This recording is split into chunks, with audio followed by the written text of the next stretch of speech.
বিদ্যার্থী পরিষদও সেই সনাতন ভারতকে আবার তুলে ধরার জন্য তারা অগ্রণী ভূমিকা নিয়েছে। এই ধরনের যুবকদের সামনে, বিদ্যার্থীদের সামনে বিদ্যার্থী পরিষদ অনেকগুলি আয়োজন করেছে। আমার মনে হয় যে আজকেও তাদের এই ব্যবস্থা সঠিকভাবে চলবে এবং আরও কিছুদিন চলা দরকার, কারণ আমরা নিজেরাই বুঝতে পেরেছি যে আমাদের কতদিন আরও লকডাউন চলবে, কতদিন আমাদের সাবধানতা রাখতে হবে। এইরকম সময়ে হতাশা এবং নিরাশা, আমাদের এটা লম্বা সময় থাকে না। আমরা সবাই জানি আমাদের দেশের যখনই কোথাও না কোথাও কিছু না কিছু নিরাশা এসছে, হতাশা এসছে, এটা দীর্ঘস্থায়ী কোনোদিন হয় না। সেই জন্য আমরাও জানি যে এই পরিবেশ একদিন থাকবে না, আবার স্বাভাবিক পরিস্থিতি আসবে। সেই জন্য আমাদের আর এই সময় আমাদের মনে রাখতে হবে আমাদের ভারতকে আবার বিশ্বের দরবারের কাছে আমরা শ্রেষ্ঠ স্থানে পৌঁছে দেব। ইসরায়েল একটা দেশ, ছোট্ট দেশ, 2000 বছর তারা তাদের ভূমি থেকে বিতাড়িত ছিল। তারা বিভিন্ন দেশে যাযাবরের মতন, ভ্যাগাবেন্টের মতন ঘুরে বেরিয়েছে, কিন্তু তারা যখন সুযোগ এসছে তাদের ভূমিতে আবার ফিরে গেছে। একটা জাতি 2000 সালের পর তারা আবার তাদের ভূমিতে গিয়ে তাদের ভূমিকে আর শস্য শ্যামলা পরিণত করেছে। তাদের যে ভূমি, তারা উন্নত কৃষিতে, সমস্ত সামরিক দিক থেকে, সম্পদে, বিজ্ঞানে তারা আজকের মাথা উঁচু করে দাঁড়িয়েছে। একটা ছোট্ট দেশ, তাদের দিকে কারো হিম্মত নেই আঙুল তুলে কথা বলে। তো ভারতবর্ষের আজকের এই যে বিরাট দেশ, আমাদের দেশের কোটি কোটি লোক যারা আজকে আমাদের দেশের এই ভূমিকে আমরা উন্নত করতে চাই, আমরা আমাদের দেশের সর্বাঙ্গীন বিকাশ দেখতে চাই, তো সেটা কি? আমরা বলি আমাদের রাষ্ট্রকে আমরা বৈভবশালী করব। আমাদের দেশের সর্বাঙ্গীন উন্নতিটাই বা কি? তো আমরা সর্বাঙ্গীন উন্নতির কথা যখন চিন্তা করব, তখন আমরা নিশ্চয়ই চিন্তা করব আমাদের দেশের স্বামী বিবেকানন্দের কথা। স্বামী বিবেকানন্দ যখন চিকাগোতে আর তিনি বৌদ্ধিক দিয়েছিলেন, তারপর অনেক লোক তার সঙ্গে দেখা করেছিল। ভগবান বুদ্ধের বিষয়ে তারা জানতে চাইছিল। তিনি ভগবান বুদ্ধের কথা বলতে গিয়ে তিনি বলছিলেন যে ভগবান বুদ্ধের যে চিন্তা, সেটা তিনি সবার কাছে তুলে ধরল, বললেন আত্মদীপ ভব। এটাই হচ্ছে আমাদের বিশেষতা। ভগবান বুদ্ধ যে বাণী দিয়েছেন, আজকে এই সময় আমাদেরকে নিজেদের আর আত্মবিকাশের কথা চিন্তা করতে হবে। ঠিক তেমনি আমাদের দেশের আজকের কেন্দ্রবিন্দু কিন্তু ভারত। স্বামী বিবেকানন্দ বলেছেন আগামী কেন্দ্র ভারত। সারা বিশ্বের মানব কল্যাণের জন্য ভারত আবার ঘুরে দাঁড়াবে। এক সময় শ্রেষ্ঠ ভারত ছিল, আজকে সেই ভারত আবার পৃথিবীর মানব জীবনকে শিক্ষা, স্বাস্থ্য, সমৃদ্ধিতে আর উঠে দাঁড় করাবে। এটি স্বামী বিবেকানন্দ বলেছেন, আগামী কেন্দ্র ভারতবর্ষ। আমরা যদি দেখি পর্যাবরণের দৃষ্টিতে, যখন আজকের আমরা আমাদের গত 2-2.5 মাস 3 মাসে আমরা যখন লকডাউনে সমস্ত কিছু স্তব্ধ মনে করছি, হতাশা মনে করছি, কিন্তু আকাশ বাতাস আজকের একটা শুদ্ধ পরিবেশ, আমরা নির্মল আকাশ বাতাস দেখছি। তো এই পর্যাবরণ ভারতবর্ষের এটা বিশেষতা। আমরা আমাদের দেশের বৃক্ষরোপণ আমরা আমাদের দেশের নতুনভাবে আমরা শুরু করেছি, পর্যাবরণ দিবস, বৃক্ষরোপণ। কিন্তু এটা প্রাচীন ভারত থেকেই আমাদের এখানে বৃক্ষকে দেবতা রূপে পূজিত হয়েছে। আমরা অরণ্য ষষ্ঠী পালন করি, ভারতবর্ষের এটা সংস্কৃতি। সেই জন্য আমাদের কাছে এটা নতুন নয়। সেই জন্য এই সময় যুবক যুবতী প্রত্যেকেই যখন এই ধরনের একটা বড় আম ফলের আর হাজার হাজার বৃক্ষ পড়ে গেছে, তখন নতুন ভাবে আমরা আবার চিন্তন আরম্ভ করেছি। আমরা আজকে যদি দেখি যে আমাদের কুটুম্ব ব্যবস্থা, পৃথিবীর মানব জীবনের কল্যাণের জন্য কুটুম্ব ব্যবস্থা পৃথিবীর অন্য কোনো দেশে এই ধরনের দেখা যায় না, যা ভারতবর্ষে আছে। আজকের এই লকডাউনের সময় সমস্ত ভারতবর্ষের লোকেরা যখন একসঙ্গে তাদের পরিবারের লোকেরা মিলিতভাবে তারা যোগ, আসন, প্রাণায়াম, তারা ব্রহ্মনাদ করছে, ওঙ্কার উচ্চারিত করছে, তারা বাড়ির সবাই মিলে একসঙ্গে ধর্মচর্চা করছে, আধ্যাত্মিকতা চিন্তা করছে, তারা ব্রহ্মনাদ করছে, সঙ্গে সঙ্গে তারা বেদ মন্ত্র উচ্চারিত করছে, মহামৃত্যুঞ্জয় মন্ত্র জপ করছে, পরিবারের সবাই ছোট বড় সবাইকে মিলে একসঙ্গে এই যে থাকার অভ্যাস করে দিয়েছে এই কুটুম্ব ব্যবস্থা সারা ভারতবর্ষের আবার সবাইকে আর প্রাণ চঞ্চল করে তুলেছে। আমরা যদি দেখি যে আমাদের সমস্ত ভারতবর্ষের চিন্তা, দেশ আমাদের মা, এই ভূমিকে আমরা মা বলে পূজা করি। ঋষি অরবিন্দ বলেছেন যে লোকেরা দেশকে পাহাড় পর্বত নদী নালা বলে জানে, আমি দেশকে মা বলি, ভক্তি করি, পূজা করি। শুধু এইটুকু বলে থামেননি তিনি, তিনি বলেছেন আমাদের দেশ জননী যেমন আমার গর্ভধারিণী মা আছে, তার বুকের উপর বসে যদি কোনো রাক্ষস রক্তপান করে তাহলে আমি তার সন্তান কি করব? আমি চুপচাপ বসে দেখবো না, আমি ছুটে যাব আমার গর্ভধারিণী জননীকে রক্ষার জন্য। এই ধরনের মনোভাবনা আমাদের দেশের প্রত্যেকটি ভারতবর্ষের মধ্যে, এই যে দেশ আমাদের মা, এই যে প্রাচীন কাল থেকে এই ভূমিকে আমরা আর দেবতা রূপে দেখেছি, মা বলে স্বীকার করেছি, ভারত মাতা। আমরা ভারত থেকে যদি মাকে বাদ দিয়ে দিই তাহলে ভারত থাকে একটা ভূখণ্ড থাকে, তা কিন্তু নয়। দেশ আমাদের মা, মাতা ভূমি, পুত্রহম পৃথিবী, এটাই আমাদের সংস্কৃতি, আমাদের দেশের বিশেষতা। আমার দেশের এখানে বিজ্ঞান সারা পৃথিবীকে উন্নত করেছে, সমৃদ্ধ করেছে। আজকেও যদি আধুনিক ভারতের বিজ্ঞানীদের কেউ চর্চা করে দেখবে যা কিছুর আবিষ্কারের পিছনে আমাদের দেশের ভারতীয় বিজ্ঞানীরা, ভারতের বিজ্ঞানীরা তারা যখন আজকের কম্পিউটার নিয়ে চর্চা করছে তখন তারা দেখছে যে বেদের মধ্যে যে আর এই বিষয়ে উল্লেখ আছে। অনেক বিষয় আমাদের দেশের ভারতীয় বিজ্ঞানীরা তারা আমাদের দেশের আর সবকিছুকে আজকে যখন আধুনিক যন্ত্রের মাধ্যম দিয়ে আমি আপনাদের সামনে বিষয় রাখছি, তখন কিন্তু এর আবিষ্কার করতে যদি আমরা দেখি অতি প্রায় জগদীশ চন্দ্র বোসের নাম এসে যায়। আমরা ছোটবেলা থেকে আমাদেরকে শেখানো হয়েছিল যে রেডিও আবিষ্কার করতে কে, তো আমরা একজন বিদেশির নাম বলতাম। কিন্তু আজকে যখন যত নতুন ভাবে তাদের রিসার্চ হচ্ছে তখন জানা যাচ্ছে এর মূল আর আবিষ্কার করতে ছিলেন বিখ্যাত সায়েন্টিস্ট জগদীশ চন্দ্র বোস। তো আমাদের দেশের এই ধরনের বিজ্ঞানী, শ্রেষ্ঠ বিজ্ঞানীর এই দেশের পুত্র হিসাবে তারা এই দেশে আর সারা মানবের জন্য কাজ করেছে। আমাদের দেশের শুধু বিজ্ঞানী নয়, সাহিত্য, আমাদের দেশের যা কিছু কলা,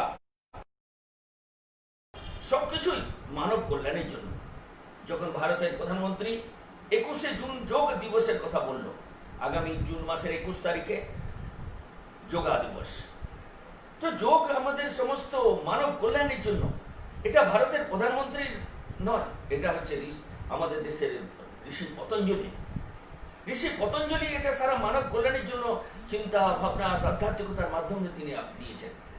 যম নিয়ম আসন প্রাণায়াম আমাদের দেশে মুনি ঋষিরা মানবের জন্য দিয়েছেন। আজকে যখন গত কয়েক বছর ধরে 21শে জুন পালিত হচ্ছে, 200 দেশেরও বেশি, সমস্ত বিশ্বের অনেকগুলি দেশ এটাকে পালন করছে। এই ধরনের যোগা দিবসের মাধ্যমে সমাজ নিরোগী হবে, মানব আজকে সমস্ত সংক্রমণ থেকে রক্ষা করতে পারে। এই ধরনের যোগা ব্রহ্মনাম এটাই আমাদের সবাইকে দিচ্ছে। আজকে অনেকগুলি মুসলমান দেশও তারা এগিয়ে এসছে, খ্রিস্টান দেশ তারা এগিয়ে এসছে যে মানব কল্যাণের জন্য। এই সময়ও আমরা যদি দেখি তাহলে এই যোগা আমাদের সমস্ত লোককে শুধু নিরোগী করবে না, আধ্যাত্মিকতায় উন্নতি করবে না, আমাদের দেশের সমস্ত সংক্রমণ থেকে বাঁচাবে শুধু নয়, আমরা যদি দেখি এই যোগার দ্বারায় মানবের মধ্যে যে আজকের হিংসা, আতঙ্কবাদ সমস্ত সমাপ্ত হবে, এই জঙ্গিপনা সমস্ত সমাপ্ত হবে। এটাই ভারতীয় চিন্তন। সেই জন্য এইরকম সময়ে আমাদের দেশের যুবক ছাত্র বন্ধুরা তারা যদি আজকের আমাদের দেশের সংস্কৃতির কর্ণধার হিসাবে আমরা আমাদের এই সব কিছুকে এই সময় আরো কিছু কষ্ট স্বীকার করে আমাদেরকে আরো সমর্পণের দিকে এগিয়ে আসতে হবে। একটা কঠিন পরিস্থিতিতে আমাদের এই পশ্চিমবঙ্গ এগোচ্ছে। সারা ভারতের সঙ্গে সারা পৃথিবীর সঙ্গে পশ্চিমবঙ্গে কোথাও যেন একটু যেন আলাদা সুর, আলাদা একটা ছন্দ। এখানে কার পরিবেশ নষ্ট করার জন্য এক শ্রেণীর লোকেরা এক তুষ্টিকরণী রাজনীতির মাধ্যম দিয়ে এক জঙ্গিপনাকে, এক উপদ্রবকে, এক আতঙ্কবাদকে তারা আর প্রশ্রয় দিচ্ছে। এতে আমাদের আজকের বাংলার পরিস্থিতি গত কয়েক বছরে যে খারাপের দিকে যাচ্ছিল আর কোথাও যেন একটা আমরা দেখছি একটা সমাজের মধ্যে এরকম একটা আতঙ্ক, একটা আত্মবিশ্বাস সমাজ হারিয়ে ফেলেছে। এই সময় আমরা যদি আরো সক্রিয় না থাকি তাহলে আমরা দেখবো 35 বছরে যেখানে বাম শাসনের দ্বারাই আমাদের দেশে সংস্কৃতিকে ভোলানোর চেষ্টা করা হয়েছিল, এই গত কয়েক 7-8 বছরও তার থেকে প্রবলভাবে আমাদের দেশের সাহিত্য, ভূগোল, ধর্ম, সংস্কৃতি সব যেন মহাপুরুষের জীবনকে আমরা ভুলতে বসেছি। এই সময় আমাদের ভূমিকা কি হবে?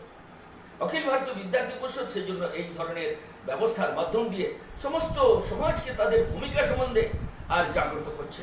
আমরা নিশ্চিতরূপে আমরা অনুভব করতে পারছি আজকের SC ST উঁচু উঁচু ভেদভাব বাড়ানোর জন্য এক শ্রেণীর লোকেরা উঠে পড়ে লেগেছে, যারা আমাদের দেশে ভেদ রাজনীতি করছে। বাংলা আজকের বঞ্চিত, বাংলা ভাষী বলে তারা বঞ্চিত করছে, এখানে ভাষার বিরোধ লাগাচ্ছে। এখানে মাওবাদীদের প্রভাব কেমন ভাবে হিংসা তৈরি করছে। এখানে এই লকডাউনের সময় চার্চের লোকেরা বিভিন্নভাবে ধর্মান্তকরণে কিন্তু তারা তো আছে। আমার দেশের আজকের এক শ্রেণীর লোকেরা এই সংক্রমণকে ছড়ানোর জন্য নিজামুদ্দিনের পর জামায়াতীদের একটা পরিকল্পিতভাবে এই সংক্রমণকে তারা ছড়ানো শুরু করেছে। এই সময় আমাদের দেশের সমস্ত মানব কল্যাণের জন্য যখন আমরা চিন্তা করছি, তখন কিন্তু এই ধরনের লোকেরা যারা আমাদের সমাজকে নষ্ট করার জন্য উঠে পড়ে রেখেছে, আমাদের অনেক সাবধানতা অবলম্বন করতে হবে। এই কখন আমরা কোন দিকে যাব, এই সময় আমাদের নিশ্চিত রূপে আমাদের সমস্ত যুবক আর সমাজকে এগিয়ে আসতে হবে। একসময় চেষ্টা হয়েছিল ভারতবর্ষ একটা গৌরবশালী দাস বিশ্বের কাছে। যখন ভারতের প্রধানমন্ত্রী অটল বিহারী বাজপেয়ীর সময় পোখরান বিস্ফোরণ হয়েছিল, তখন এখানকার যুবক যুবতীকে ভ্রমিত করা হয়েছিল যে বোমা নয় খাবার চাই। পোখরান বিস্ফোরণের বিরুদ্ধে তারা উঠে পড়ে লেগেছিল। কিন্তু যখন যুবক যুবতীরা বুঝতে পেরেছে যে আমাদের দেশের সুরক্ষা ব্যবস্থা পাকা হওয়া দরকার, তাই পোখরান বিস্ফোরণের পর এই দেশে পারমাণবিক শক্তিধর হিসেবে বিশ্বের কাছে যখন আমেরিকার মতন দেশরা আমাদেরকে আর্থিক বয়কট করেছিল, তখন কিন্তু আমরা পিছিয়ে পড়িনি। 1 বছর আর্থিক তারা বয়কট করেছিল, আমরা কিন্তু আবার ঘুরে দাঁড়িয়েছি। সেই জন্য যখন এইরকম একটা সংক্রমণের সময় আমাদের দেশের প্রধানমন্ত্রী আহ্বান করছেন আরো কিছুদিন সাবধান থাকুন। আমরা সবাই জানি আমাদের রাষ্ট্রীয় স্বয়ংসেবক সংঘের স্বয়ংসেবকেরা যখন দক্ষ বলে, তখন আমরা দক্ষ মানে আমরা সাবধানতা। এই সময় দক্ষ মানে আমাদের আরো অনেক সাবধানতা পালন করতে হবে। এই সময় সাবধানতা কি সেটা আমরা সবাই জানি। আমাদের এই সময় আর সর্বত্রই আমরা আমাদের এই যে পরিস্থিতি, তাতে আমরা যদি সাবধানতা অবলম্বন করি তাহলে কিন্তু দেখব যে আমাদের এই লকডাউনের সময় আমাদের এখানকার যে চিন্তা, নারী জাতি, মাতৃজাতি, আমাদের দেশের কি ধরনের মনোভাবনা স্বামী বিবেকানন্দ লোকেদের যুবদের সামনে তুলে ধরেছেন।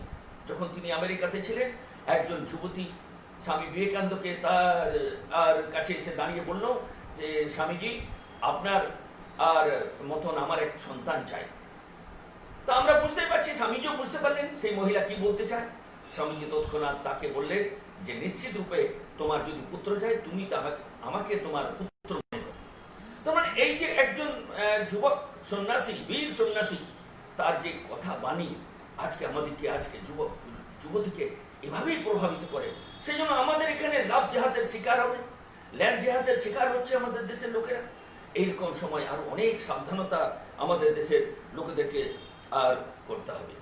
আমরা যদি দেখি আজকের এখানে অহিন্দুদের দ্বারা যে রাষ্ট্র বিরোধী কাজে যারা লিপ্ত, তাদেরকে আর প্রাধান্য দেওয়া হচ্ছে। সমস্ত সরকারি অফিসে IAS, IPS, আমরা যদি দেখি হাইকোর্ট, সুপ্রিম কোর্ট, ইউনিভার্সিটিতে, সমস্ত কলেজেতে প্রিন্সিপাল, ভাইস চ্যান্সেলর, সব যেন কোথায় যেন একটা সুর ছেঁড়া লোকেদেরকে, সেখানে রাষ্ট্র বিরোধী লোকেদের প্রাধান্য দেওয়া হচ্ছে। যারা রাষ্ট্রপ্রেমী তাদের গুরুত্ব কম দেওয়া হচ্ছে। এইটাই হচ্ছে আমাদের দেশের এখানে একটা মস্ত বড় বিভেদের রাজনীতি। সেই জন্য আজকের এই ধরনের আর বিদ্যার্থী পরিষদ এইরকম সময়ে আর সমস্ত যুবকদের কাছে আহ্বান জানিয়েছেন যে আমরা যাতে এইরকম একটা সময়ে ঋষি অরবিন্দের কথা কল্পনা করি। ঋষি অরবিন্দ দীর্ঘ 12 বছর তিনি পন্ডিচেরিতে অখণ্ড ভারতের পূজারী ছিলেন। তিনি নির্জনে কক্ষে বাস করেছিলেন। তার যদি দেখি সে নির্জন কক্ষে থাকার পরও তিনি বলেছিলেন যে আমার জন্ম 15ই আগস্টে হয়েছে, কিন্তু 15ই আগস্টে দেশ বিভাজিত হয়েছে 1947 সালে, কিন্তু তিনি বলছেন যে এই দেশের অখণ্ডতা আবার ফিরে আসবে। এই দেশের খণ্ডিত, এটা হচ্ছে কৃত্রিম, আজ হোক কাল হোক এই যাবেই। আমাদের স্বপ্ন অখণ্ড ভারতের স্বপ্ন।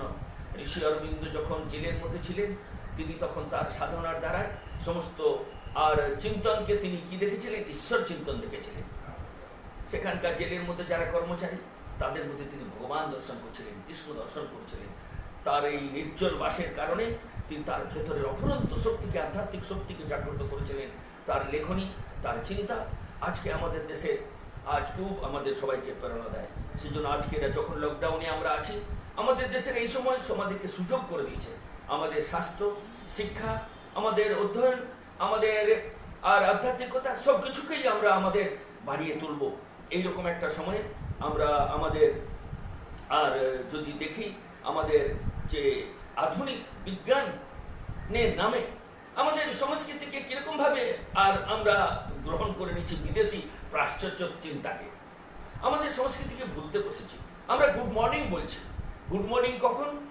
রাত্রি 12টার পর আমরা গুড মর্নিং বলছি। কিন্তু আমাদের দেশের মুনি ঋষিরা তপস্যার দ্বারা বলেছেন যে রাত্রি 12টার পর তো আমাদের এই চিন্তা না, আমাদের এখানে দিবাচর এবং নিশাচর। আমাদের এখানে এই দিবাচর নিশাচরের ব্যাখ্যা যদি আমরা করি, তাহলে আমাদের সূর্য উদয় থেকেই কিন্তু আমাদের সুপ্রভাত হয়। তাহলে আমাদের দিন কখন শুরু হবে? যেখানে যেরকম পরিস্থিতি, সেখানে সূর্য উদয় যেখানে, সেখান থেকেই সেই দিবাকর শুরু হবে, সেখান থেকেই গুড মর্নিং শুরু হবে। আমরা যদি আজকের এই ধরনের চিন্তন আমাদের দেশের সংস্কৃতিকে আমরা তুলে ধরি, তাহলে দেখবো আমাদের পরিবারের ব্যবস্থা অটুট থাকবে। আমাদের পরিবারের মধ্যে আমাদের কুটুম্ব ব্যবস্থাকে পাকা করতে হবে। আমাদের কুটুম্ব ব্যবস্থা আজকে ভেঙে পড়েছে। সেখানে আমরা নিশ্চিত রূপে আমরা আমাদের ধ্যেয়ের প্রতি অবিচল থেকে আমাদের বিচার, আমাদের যুবক যুবতী আমাদের বাড়ি থেকে তারা যে শিক্ষা পেয়েছিল, আমার দেশে যেসব মনীষীরা তারা পরিবার থেকে যেসব তৈরি হয়েছিলেন, সেই আজকের সেই মনীষীদের জায়গায় আমরা কি দেখছি? আমি গত কয়েক বছর আগে আর যখন জেএনইউতে গিয়েছিলাম, সেখানে বর্ষবরণ অনুষ্ঠানে একটা কার্যক্রমে যোগ দিয়েছিলাম। সেই বর্ষবরণ অনুষ্ঠানে সেখানকার 750 যুবক যুবতী, ইউনিভার্সিটি এবং প্রফেসর, সেখানকার লোকেরা সবাই ছিলেন। সেখানে যখন আমি বললাম যে এই জেএনইউ থেকেই যারা বেরোচ্ছে তারা কি সবাই ভারত বিরোধী করবে? এখান থেকে কি শুধু রাষ্ট্র বিরোধী লোক যারা এখানে কানাইয়া তৈরি হবে, না সীতারাম ইয়েচুরি তৈরি হবে? না, এখন আপনাদের দেখে মনে হচ্ছে এখান থেকেই জগদীশচন্দ্র বোস, স্বামী বিবেকানন্দ, এখানে সিভি রমন তৈরি হবে। এখানকার বিখ্যাত আমাদের দেশের ক্রান্তিকারী লোক যেমন আমাদের দেশে আমরা পেয়েছিলাম, আমরা আবার এখান থেকেই এই জেএনইউ থেকেই আওয়াজ উঠবে ভারত মাতা কি জয়, যেখানে ভারত বিরোধিতার স্লোগান আমরা দেখছি। তো তারা কারা? আমার দেশের যুবক যুবতী। আজকে যাদবপুর হোক আর হায়দ্রাবাদ ইউনিভার্সিটি হোক, সেখানে আমাদের দেশের যুবক যুবতীরা ভারতবর্ষের সংস্কৃতির বিরুদ্ধে একটা নগ্ন প্রদর্শন করছে। তাদের সেটাকেই তারা মনে করছে পাশ্চাত্য জীবন আর তাদেরকে আর আকৃষ্ট করছে। তারা আমাদের দেশের সংস্কৃতির বিরুদ্ধে একটা বর্বরতার প্রদর্শন করছে। এই রকম সময়ে আমাদের অখিল ভারতীয় বিদ্যার্থী পরিষদকে তাদের যে চিন্তা, জ্ঞান, চরিত্র এবং একতা, এটাকে আরো বাড়িয়ে তুলতে হবে। অখিল ভারতীয় বিদ্যার্থী পরিষদের মনের মধ্যে, যুবকদের মধ্যে এক আত্মবিশ্বাস বাড়িয়ে তুলতে হবে। আত্মবিশ্বাসী সমাজ পারে ভারতকে আবার উন্নত করতে। আত্মবিশ্বাসের সঙ্গে আত্মনিরীক্ষণ করতে হবে। আমার মধ্যে সেই গুণ জাগ্রত হয়েছে কি? কোন গুণ? যে গুণের দ্বারা আমি লোক ও সম্পর্ক করতে পারি, লোক ও সংগ্রহ করতে পারি। এই ধরনের আত্মবিকাশ। আমার ভেতরে অহংকার শূন্যতা, আমার ভেতরে ক্রোধ, লোভ আমি কতটা দমন করতে পেরেছি। আমার ভেতরে হিংসা, আমার মধ্যে পুরুষার্থ কতটা জাগ্রত হয়েছে। এরকম চিন্তন আজকের আবশ্যক আছে সংগঠনের জন্য। আমরা সবাই যদি দেখি যে আমাদের কার্যশৈলী, আমাদের কার্যপদ্ধতি মধ্যেই আমাদের এই গুণবর্ধন আমরা করি। আমাদের আজকের এইরকম একটা সময়ে আমাদের স্নেহ ভাবনা, আমাদের বাণী, আমাদের মৃদু ভাষা আমাদের সবাইকে সমৃদ্ধ করবে। সময় পালন শুধু নয়, আমাদের কথনীয় করণীয়, আমরা যা বলি সেটা পালন করব। আজকের এই সমাজকে এই ধরনের আজকে আমরা যদি এগিয়ে আসে, তাহলে আমরা দেখব যে আমাদের বাণীর দ্বারায় আমরা অনেক লোকের কাছে আমাদের এই বাণী প্রচার করছি। আমরা লোকের সঙ্গে দেখা করতে পারছি না। আমরা আমাদের সোশ্যাল ডিস্টেন্স আমাদের ভারতের প্রধানমন্ত্রী বলেছেন, আমরা পালন করছি। আরো কিছুদিন হয়তো পালন করতে হবে। এখন তো বলা হচ্ছে জুন মাস, জুলাই পর্যন্ত যেতে পারে। স্কুল কলেজ আজকের আগস্ট পর্যন্ত বন্ধ। তাহলে কি আমাদের শিক্ষা, আমাদের স্বাস্থ্য, আমাদের সবকিছু স্তব্ধ হয়ে যাবে? কিন্তু না, আমরা বলতে পারি যে আমাদের দ্বারায়, আমাদের বাণীর দ্বারায় সবাই আবার সমৃদ্ধ হবে। আজকের সমস্ত পদ্ধতিকে আমাদের নতুনভাবে আমাদেরকে গড়ে তুলতে হবে। আমরা সবাই পরশ পাথরের নাম শুনেছি। পরশ পাথর কি ছোঁয়ালেই শোনা হয়, কিন্তু এখন সেই ছোঁয়ার স্পর্শ নেই।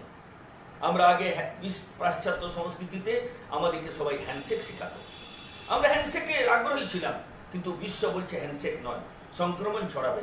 তো বিশ্ব আমাদের ভারতীয় সংস্কৃতি গ্রহণ করছে নমস্কার।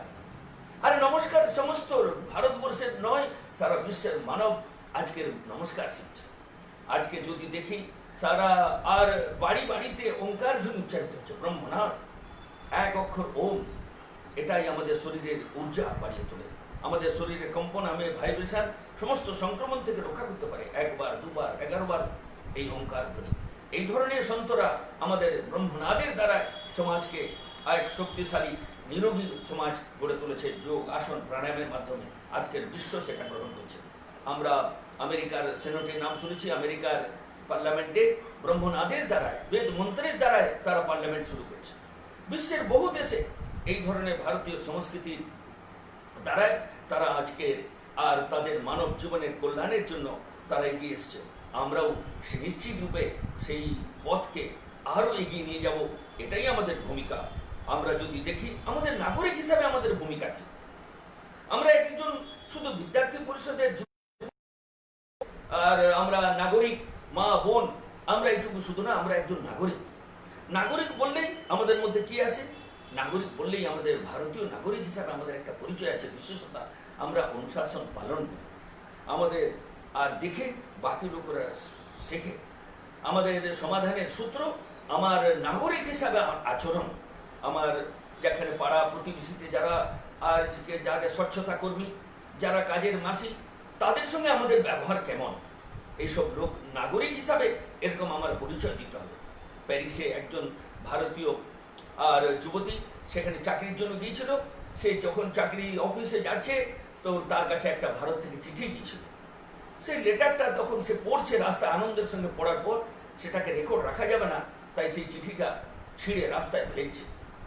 ফেলতে ফেলতে যাচ্ছে টুকরোগুলো, পিছন থেকে আরেকজন লোক আর সেগুলো গুঁড়োতে গুঁড়োতে তার কাছে এসে বলল, আজকে ম্যাডাম এখানে ইউজ মি লেখা আছে, এখানেই ফেলতে হয়, আপনি কি ভারত থেকে এসছেন? তাহলে ভারতের নাগরিকের পরিচয় কেমন? একজন বিদেশিদের কাছে আমরা কি এরকম পরিচয় দেব? আমার দেশের খেলোয়াড় বিদেশে যাচ্ছে, সেখানে প্র্যাকটিস করতে গিয়ে আর একটা সামান্য মোজা চুরি করছে, তো আমাদের ভারতীয় নাগরিক হিসাবে আমাদের কিরকম পরিচয় হবে? আজকের এই ধরনের একটা ভবিষ্যৎ ভারত আমাদের উপর নির্ভর করছে। ভবিষ্যৎ ভারতের তালিকায় আমরা আজকের যুবকরা, যুবতীরা আছি। একটা সমৃদ্ধ ভারত আমরা আমাদের চোখের সামনে দেখতে চাই। ডক্টর হেডগেওয়ার রাষ্ট্রীয় স্বয়ংসেবক সংঘের প্রতিষ্ঠাতা, এই আর দৃষ্টি তার ছিল, এই ভিশন তার ছিল। এই দূরদর্শিতার কারণে তিনি যে সমাজকে গড়ে তোলার জন্য যে প্রক্রিয়া শুরু করেছিলেন, যে কার্যপদ্ধতি দিয়েছিলেন, আজকে নতুনভাবে আমাদের সেই কার্যপদ্ধতিকে চিন্তন করতে হবে। আমরা কিভাবে আমাদের পরিবার থেকে আমাদের এই ধরনের আমাদের বাণীর ধারায় আমরা আবার কিভাবে আমাদের দেশের লোককে আমরা কিভাবে আমরা সুনাগরিক হিসাবে আমার পড়োশি, আমার প্রতিবেশীকে কি করে আমরা করতে পারি। এখানে ডক্টর হোক, নার্স হোক, যারা ব্যাংক কর্মচারী হোক, তারা তাদের জীবনে ঝুঁকি নিয়ে সংক্রমণ থেকে আর বাঁচার জন্য তারা আজকের কিন্তু আর লুকিয়ে থাকছে না, তারা কিন্তু জাতির সেবা করছে। তো আমরাও নিশ্চিত রূপে এই সময় তাদের পাশে দাঁড়াবো। আমরাও সাবধানতার অবলম্বনের মাধ্যমে আমাদের এই ধরনের আবশ্যকতা, যুবক ছাত্রদের এই কর্তব্যবোধকে আমরা আমরা গ্রহণ করব। আমাদের এখানে স্বচ্ছতা, আমাদের এখানে জল, আমাদের এখানের বিদ্যুৎ, আমাদের এখানকার পর্যাবরণ, আমাদের এখানে যে স্বদেশী ব্রত, এটাকে আমরা পালন করব। আজকে চায়না গুডস বাড়ির রান্নাঘর পর্যন্ত, আজকে বাথরুম পর্যন্ত চলে গেছে। আমাদের বেডরুমেও আজকে চায়না গুডস, বাচ্চাদের খেলনা চায়না গুডস, তার মধ্যে সংক্রমণ ছড়াচ্ছে না তো? আমি একটা লেখা পড়েছিলাম যে চায়নাদের লোকেদের হাতে যেসব খেলনাগুলো শিশুদের হাতে দিচ্ছে, সেগুলো আর অনেক বেশি জার্মযুক্ত। বাচ্চাদের হাত যদি কেটে যায় তাহলে টেটেনাস হবে।